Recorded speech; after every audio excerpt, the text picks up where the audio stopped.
আসবে।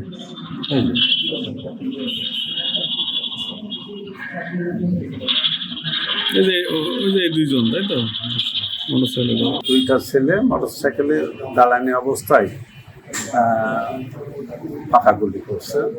কুষ্টিয়া জেলার পুরা হাট কিছু সন্ত্রাসী আন্ডারগ্রাউন্ড বাহিনী তারা হাটটা নিয়ন্ত্রণ করছে এবং তারা কোনো হাটই কোনো ব্যবসায়িককে বা সাধারণ পাবলিকটা কেউ যাতে না ডাকতে পারে এরকম একটা নিয়ন্ত্রণেরই একটা জের আছে। তারা কারণ এই হাটটা হয়তো তাদের চিন্তা ভাবনা ছিল যে লাখ 50 টাকার মধ্যে কেউ ডাকবে না, আমরা এই হাটটা 50 লাখ টাকায় রাখি এবং পরে কাছে কেনা করবে। এর সাথেও কয়েকজন জড়িত আছে।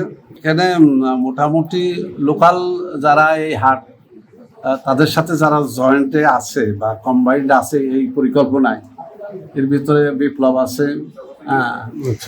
এই হাটকে কেন্দ্র করে তারা এটা হাটটা তাদের মাধ্যমে তারা নেওয়ার জন্যই এই প্রক্রিয়া করছে এবং তারা সবসময় এই ব্যাপারে তৎপর আছে। কোন বিপ্লব? এটা কোনো পদে আছে?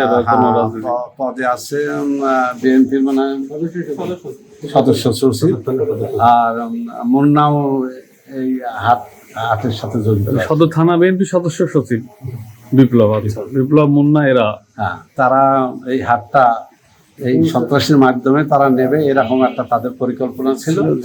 এই সেটা ডাকার পরে তাদের যে পরিকল্পনা সেটা নষ্ট হওয়ার কারণে এখন সন্ত্রাসী দিয়ে এই কাজ কর্ম করছে আর কি। আচ্ছা আচ্ছা, আপনাকে যে মোবাইলে থ্রেট করেছিল কারা বাই নেমে কোনো নাম তখন বলছিল, ওই নামটা আপনি বলতে চাচ্ছেন না? কয়েকজন আছে। সার্বিক বিষয়টা ডিসি সাহেবকে ওসি সাহেবকে জানাইছি, তারা কি পদক্ষেপ নেয়। আইন শৃঙ্খলা পরিস্থিতি কুষ্টিয়ার খুবই খারাপ। এটা একটা জঘন্যতম কর্মকাণ্ড যা কুষ্টিয়ায় ঘটেনি দীর্ঘদিন। আজকে ঘটনা ঘটছে, আমরা মনে করি যে